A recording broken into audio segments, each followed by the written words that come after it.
増本紀美子さん、当時13歳。爆心地から 1.3 キロの平塚町で被爆しました。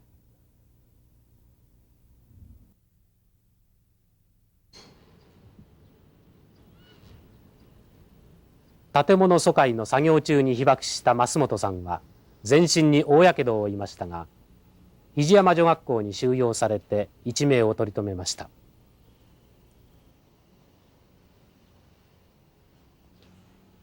被爆直後の鶴見橋や肘山橋は肘山へと避難する人で大混乱に陥っていました。増本さんは戦争が終わってもトラックのエンジン音に驚き、稲光に怯える日が続きました。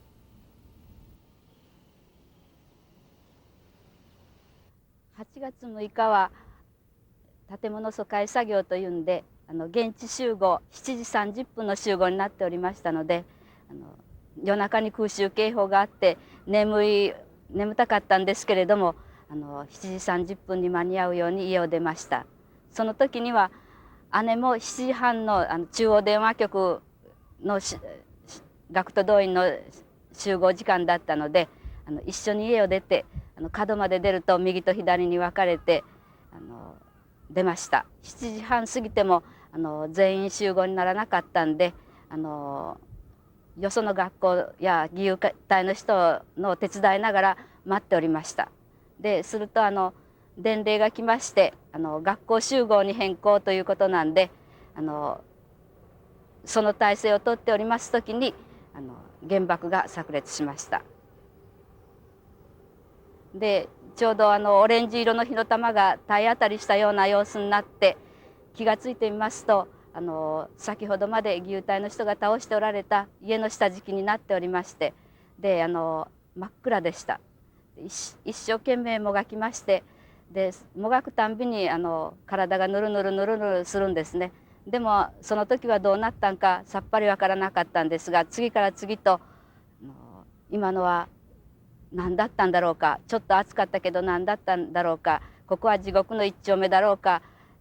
でも生きてるというふうにいろんなことを考えました。で針先ぐらいから光が漏れてきて、一生懸命もがいていると脱出できました。辺りはベージュ色のような色をしておりましたけれども、そのオレンジ色の火の玉が当たった直前よりも様子が一変しておりまして、いろんな人が両手を上に上げて倒れて死んでいる人、それから放心状態になってうろうろしている人、それから地球の爆発、焼夷弾、ガスタンクが爆発、直撃弾、いろんなことを叫んでおりました。ですると連絡に来た先生が下半身埋まっておりまして、土の中に埋まっておりまして、仁王さんのような顔をして、歩ける人は学校まで行け、学校まで行って救援を頼めって一生懸命拝んでおられました。でその頃は私たちはもう先生の言うことは神の命令であるという調子で、頭からは血がたくさん出ておりましたし、手首からは噴水のように血が出ておりましたけれども、髪をかき上げながら手首を押さえながら鶴見橋の方へ行きました。で鶴見橋の方まで来るとですね、川に降りる雁木はそれこそいろんな人がうごめいておりまして、義勇隊の人も第8車を持ちながらギャーギャー騒いでいる人とかいろんな人がおりましたけれども、川を渡りました。川の水はレンガ色のような色をしてしけの海のように波が荒かったんですけれども、その時は波ではなくて死体が浮いていたということを後から聞かされました。で気がついた時には学校の校庭に寝かされておりました。途中はですね本当にものすごくシーンと静かになっていて、電信帯の横の方を通ります時には両方にドブがあったんですね。そのドブの中に人がところどころに倒れていたりしたのが目に入りました。でちょうど先生の声なんですけれども、声で気がついたんですが、その先生は上田先生といって家庭科の先生でした。空を見てごらん、空を見てごらん、あれはアメリカがやったんですよと言われるんで気がついたんです。で空を見ると黒い煙と炎が混ざったのが黙々と横に広がっておりました。ちょうど入道雲が湧き立つような感じで広がっていたんで、爆弾はどこに落ちたんですかって聞いたんですけど、わからないということでした。で喉がものすごく渇くんで、先生お水くださいってお願いしますと、頭元で保健の先生と当時教頭先生だったんですが話しておられるのが全部聞こえるんですね。助からないからお水をあげましょうという声が聞こえて、しばらくして夜間から一口うがいして一口飲みなさいと言われてお水をもらいました。でそのお水がとってもおいしかったんで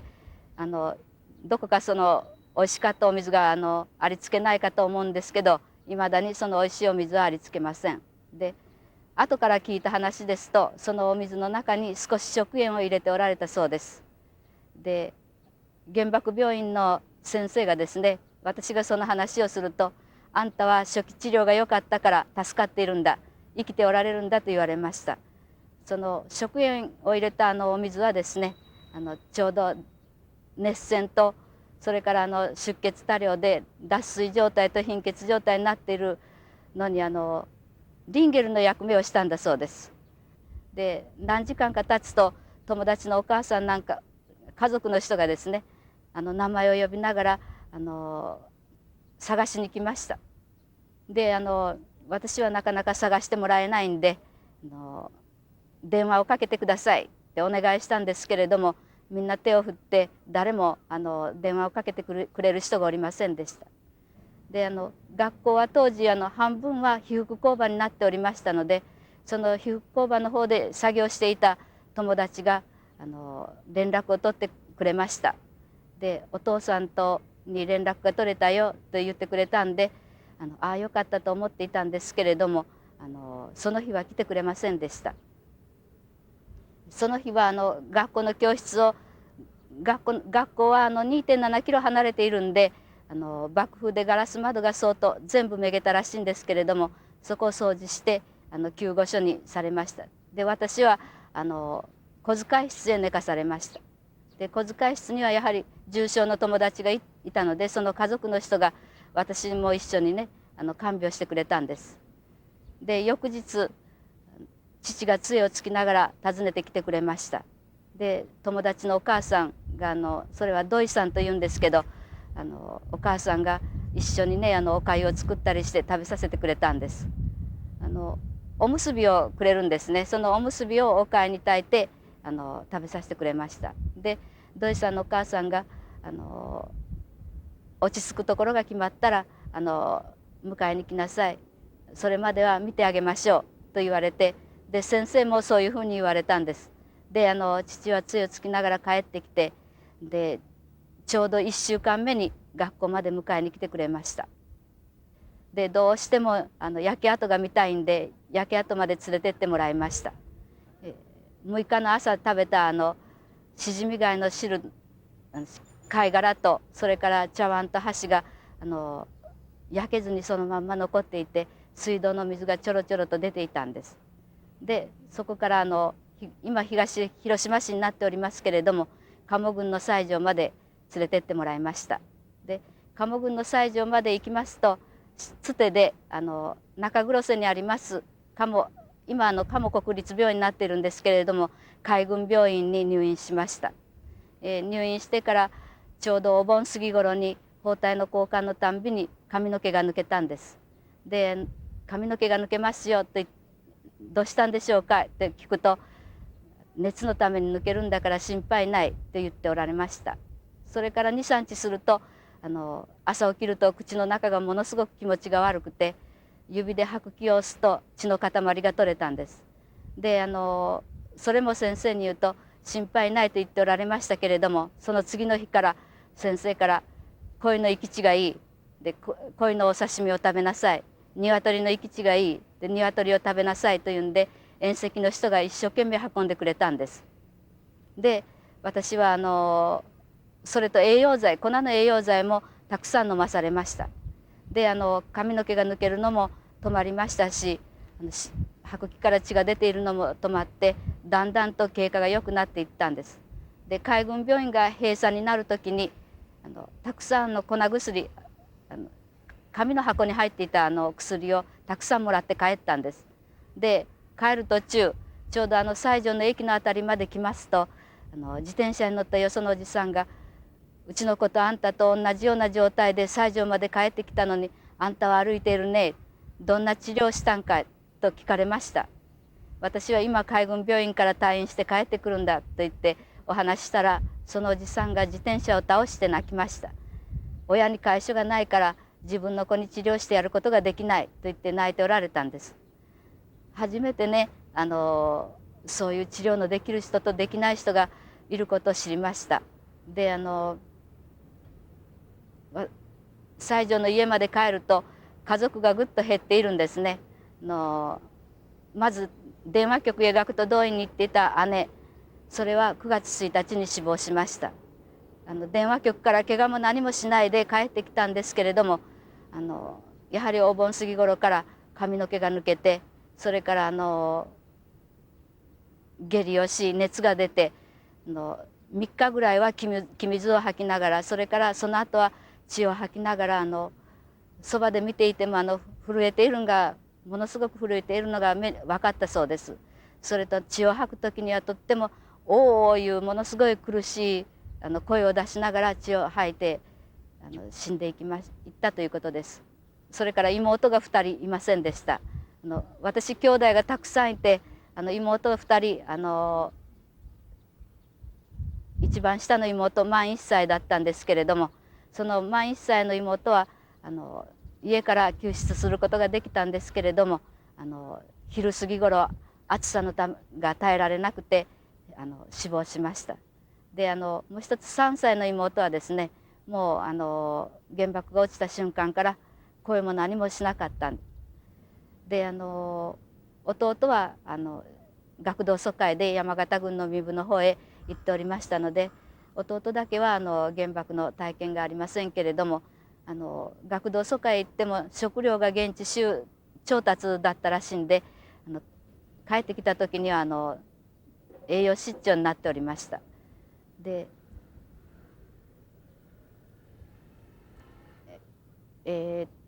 下から3番目の妹なんですが、3年前にちょうど放映権がですね、幼児期と思春期に多量の放射能を浴びた人はがんにかかっている人が多いという新聞記事やテレビ放送でニュースで聞いたんですけれども、ちょうどその頃に甲状腺腫の手術をしました。一人だけピンピンしておるんです。で父も警防団員と町内の役員をしておりましたので近所の米田証券という建物の中に入っていて、そこでガラス窓でハリネズミのようになったんですが米田証券も鉄筋だったんで缶詰になって出ることができなかったんですね。で一緒にいたやはり証券会社のその当時の社長さんだったんですけれども、その人と2人が缶詰になってハリネズミになっていたのを2人でもう一生懸命壊しながら脱出しました。で町内の避難場所まで行ったんですけれども、父は10年後に肺がんで死亡しました。で母もですねちょうど姉が死んだ頃とか私が海軍病院から退院してくる頃は体の調子が悪かったんじゃないかと思うんですけれども、私たちの前ではそういう顔は見せませんでしたが、陰でお皿を割ったり茶碗を割ったりして泣いているのを見ました。でちょうどねその時西条の方で壺の配給があったんですね。調味料を入れる壺の配給があったんですがその壺を骨壺のように思ってですね、もう3人も取られたのにまだ取るつもりでね骨壺を配給したと言って泣きながら壊しているのを見ました。でまた前に戻るんですけれども被爆して一生懸命逃げる途中に友達が「どうなっとる?」言って聞いたんですね。「お化けよあんたの手はどうなったん?」言って「ボロがぶら下がってるよ」言ったら「積んで積んで」言って言いましたけれどもね、それはボロじゃなかってとにかくボロがぶら下がっておかしいよ言って「あっはっはっは」って笑ったんですけれども、それがものすごい熱線で焼けてね皮膚がぶら下がっているというのはその時には分からなかったんです。でだからその人は資料館にある蝋人形のように前へ手を出して歩いていたんですけど、資料館にある蝋人形はものすごくきれいで、とってもあんな服装できれいな様子じゃないんですね。場所的には同じような距離みたいなんですけれども、本当に峠三吉の刺繍の中に恥ずかしいところを隠すこともできずいうふうに片側は全部剥ぎ取られていたんです。で私の場合はやけどが軽かったんで、それでももんぺとか服はボロボロになっておりました。で当時ねこれはどうしても言いたいんですけれども、私たち学生はですね最近天皇が私は平和主義者だったとかね、これは東條英機さんが自分の意思を曲げて軍国主義を進めていったんだとか、それから戦争責任という言葉のあやはわからないとか言われるたんびに腹が立ってくるんです。煮えくり返ってくるんですよね。私たちは本当に天皇の命令でそういう学徒動員とか国家総動員法とか学徒勤労令とか全部勅令になっているんですね。その中には閣議決定というのもありますけれども天皇の命令で出ているんです。兵隊さんなんかはね召集令状が来ますけれども、私たち学生は召集令状なんか来ません。ただ先生の明日から何日間建物疎開作業に行く出動するというその一声だけなんですね。それを思うと紙切れと同じように扱われて命なんか本当に紙切れ以下じゃったんじゃないかと思っております。でもう天皇もね年を取られてその頃のことを忘れられたんじゃないかと思うんですけれども、やはり天皇の広仁院と覚院は一生消えないんじゃないか、歴史に残っていてああいう公文書館にはしっかり残っているんじゃないかと思いますし、私たちが学徒動員で動員された法令ですね、勤労令とか勅令なんかは今も図書館に行ったらちゃんとあります。で私も一部調べて書き取っておりますけれども、それは本当に消しゴムで消すことができない学生に対するね命を紙切れ以下に扱ったということに憤慨しております。で、私は幸いね生物の先生とか本当にラッキーなこうした人生を歩んでおりますけれども、これでも14回形成手術をしました。で唇なんかが切れて垂れ下がっておりますけれども、今も傷跡が残っておりますし、原爆病院へ行きますと3年に1回、私は35年の2月に原爆症であるという認定を受けておりますから一応特別被爆者というんで手続きをしております。でレントゲン写真を撮りますと顔に1箇所と首に1箇所はっきりとまだ異物が残っているのがレントゲンで映るんです。で今それは手術して取る必要ない肉が固まっていてやはり危険な状態になったら手術しなければいけないけど今は体の一部になっているから大丈夫だと言われるんですけれどもそれは顔だけで手の方も時々ね上の方に出て膨れたりちょっと痛みがしたりというようなことがあります。で私はまだ戦争が終わってないと思うんですね。それがそういう体にあるガラスが全部なくなるまではずっと戦争が終わってないし、私たちの同級生も死んでいった同級生も本当は生きていたかったんじゃないかと思っております。でその人たちのためにも核兵器の全廃を一生懸命訴えていきたいなと思っておりますしやはりね援護法を制定してもらいたいなと思っております。